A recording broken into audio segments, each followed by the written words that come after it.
I'm Parmit Chilana. I'm an Associate Professor in the School of Computing Science. I'm also an EPCO-EPIC Research Chair. And I've been here for about 6.5 years now.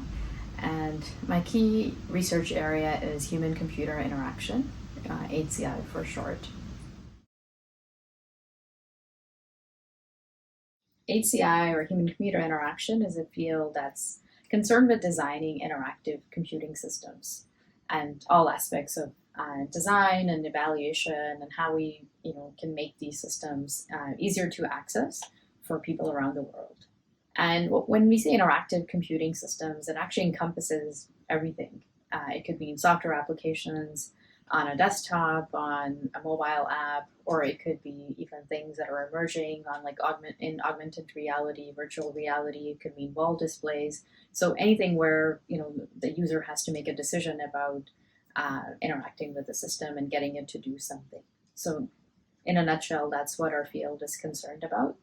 And what makes us unique is that we really put users at the center, thinking all about what are the user needs, what are their pain points, what do they actually want to accomplish with a system, what do they care about.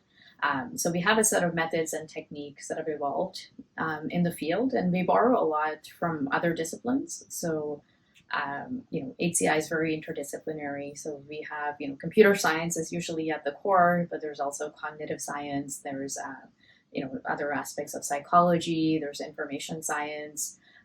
There's sociology. So we're borrowing a lot from other fields because it's about human understanding as much as it is about creating the actual technology and the algorithms.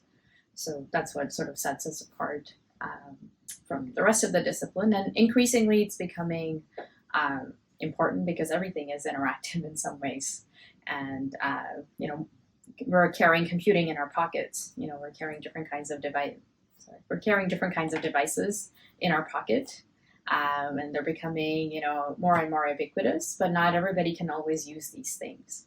And so the major challenge that we are tasked with is how do we lower the barriers so everybody can enjoy, the benefits that these technologies offer while, minimizing the burdens that they put on us as well.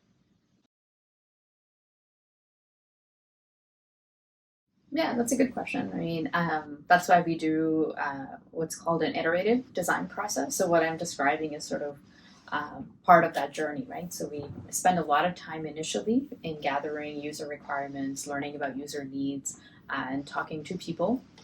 So we use different kinds of survey and interview methods to ensure, we're actually getting the requirements that we need before we jump into even just building something. It's very easy as a technologist, as a computer scientist, to have a cool idea and I'm just going to build it.